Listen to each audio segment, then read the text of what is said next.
मादरा उचिहा एक ऐसा शिनोबी जिसको नारुतो यूनिवर्स का सबसे पावरफुल निंजा माना जाता है और उसके पावरफुल होने का एक रीजन ये भी है कि उसकी एज काफी ज्यादा थी।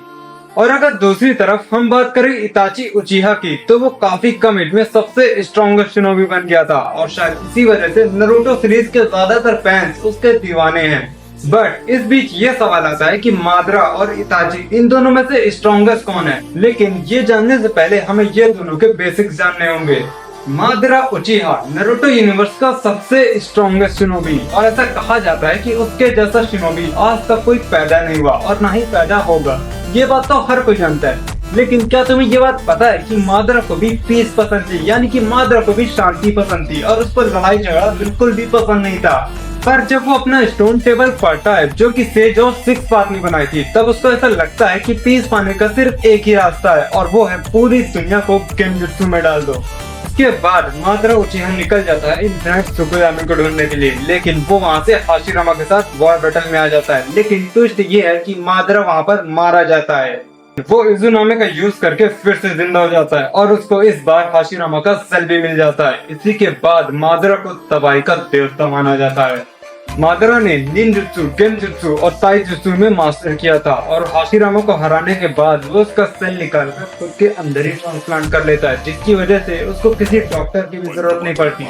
और हाँ, ये बात जान लो कि मादरा का भी प्राइम नेचर नारुतो की तरह विंड है। और अगर बात करें शारिंगान की, तो मादरा के पास इटर्नल मागेक्यू शारिंगान था, जिसकी वजह से वो अपनी राइट आई से किसी भी अटैक को रिकॉर्ड कर सकता था और हाँ, गलती से भी वो अटैक दोबारा उसके सामने मत ही करना। और अपनी लेफ्ट आई से वो टाइम को रिवाइंड कर सकता था। और हाँ, ये बात भी जान लो कि मादरा के पास परफेक्ट सुसानो था, उसका कलर भी काफी ज्यादा डार्क था। देखो, सुसानो का कलर बताता है कि तुम्हारे अंदर कितनी ज्यादा डार्कनेस भरी होगी। सुसानो जितना ज्यादा डार्क होगा, उससे ये पता चलेगा कि तुम्हारे अंदर कितनी ज्यादा इविलनेस है। अगर बात करें इताची उचिहा की, तो उसने 8 साल की उम्र में ही अपने शारिंगान को एक्टिव कर लिया था और जब चुनिंग के एग्जाम आए, जब सभी को ये पता चला कि उनका अपोनेंट इताची है, तो उन सभी ने फॉरफिट कर दिया। ये बात तो हर कोई जानता है कि इताची ने अपने क्लैन को खुद ही खत्म किया था और अगर वो ऐसा नहीं करता तो एक दिन जाकर वो होकागे बन जाता। और अब ये बात भी जान लो, ओबिटो जिसके पास इटर्नल मागेक्यू शारिंगान था, उसने खुद एक्सेप्ट किया था कि प्राइम इताची के सामने वो कुछ भी नहीं है। इताची को जो चीज सबसे ज्यादा स्पेशल बनाती है वो है उसका कंट्रोल ऑफ चाकरा। इताची कुछ ऐसे लोगों में गिना जाता है जो एक हाथ से शील्ड जुत्सु कर सकते हैं और ऐसे लोग बहुत ही कम है। बट अनफॉर्चुनेटली इताची के पास मागेक्यू शारिंगान नहीं आ पाया। इताची को जो चीज सबसे ज्यादा स्ट्रॉन्गेस्ट बनाती है वो है उसका सुसानो और ऐसा कहा जाता है नारुतो यूनिवर्स में इताची का सुसानो सेकंड सबसे स्ट्रॉन्गेस्ट सुसानो है। और हाँ, अगर तुम ये सोच रहे हो कि नंबर 1 पर मादरा का सुसानो होगा तो तुम पूरी तरह से गलत हो। और हाँ, तुम्हारा ये जानना भी ज्यादा जरूरी है, इताची के सुसानो को जो चीज सबसे ज्यादा स्पेशल बनाती है वो है उसके लेफ्ट हैंड में याता मिरर और राइट हैंड में तोत्सुका स्वॉर्ड। वो सपेरा और उचिमारू अपनी पूरी जिंदगी ये दोनों वेपन्स को ढूंढता रहा बट उसे नहीं मिला। देखो, ये दोनों वेपन्स स्पेशल इसलिए है क्योंकि जो याता मिरर वो किसी भी अटैक को डिफ्लेक्ट और रिफ्लेक्ट दोनों कर सकता है, फिर चाहे वो फिजिकल हो या स्पिरिचुअल। और हाँ, इसके ऊपर शारिंगान का भी कोई असर नहीं होता। अगर बात करें तोत्सुका स्वॉर्ड की, तो वो किसी को भी टच करते ही एक जार में बंद कर देती है। और हाँ, तुम अगर गलती से भी उस जार में बंद हो गए तो अपनी तुम लाइफ टाइम के लिए गेनजुत्सु में फंस जाओगी। तोत्सुका स्वॉर्ड की एक खासियत ये भी है, वो किसी भी चीज को काट सकती है, फिर चाहे वो कुछ भी हो। तो अब बात करते हैं इस वीडियो के मेन टॉपिक के बारे में, जिसके लिए तुमने इस वीडियो पर क्लिक किया है।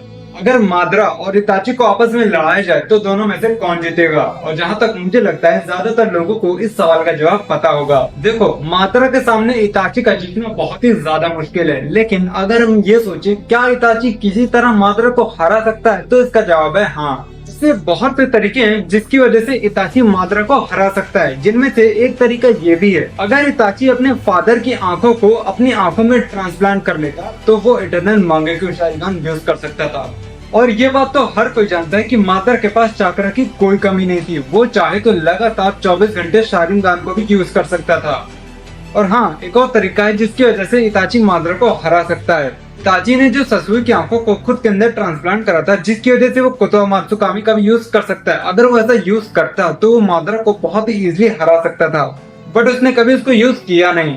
इताची का सुसानो कंप्लीट न होने के बाद भी काफी ज्यादा पावरफुल था। अगर उसका सुसानो कंप्लीट होता तो क्या ही बात होती। और अगर ऐसा होता, फिर अगर सुसानो की बैटल होती तो इताची इजिली तो नहीं बट मादरा को हरा सकता था। अगर तुम इताची के फैन हो और इस बात पर एग्री नहीं कर पा रहे हो कि इताची मादरा से हार जाएगा, तो जरा इस बात को ध्यान से सुनना। हो सकता है इसको सुनने के बाद तुमको यकीन हो जाए। मैं तुमको जो बताने वाला हूँ वो ये है कि मादरा ने अब तक किन किन लोगों से पंगे लिए हैं। 80,000 शिनोबी और 5 होकागे के सामने वो अकेले खड़ा था, और यहाँ तक कि उसने जंग के मैदान में 2 मीटर तक गिरा दिए, और इसके अलावा उसने 10 टेल बीस्ट से भी पंगे लिए हैं। मेरे ख्याल से अब तुमको इस बात से तो अंदाजा लग ही गया होगा कि मादरा कितना ज्यादा स्ट्रॉन्ग है और उसके सामने कोई नहीं टिक सकता।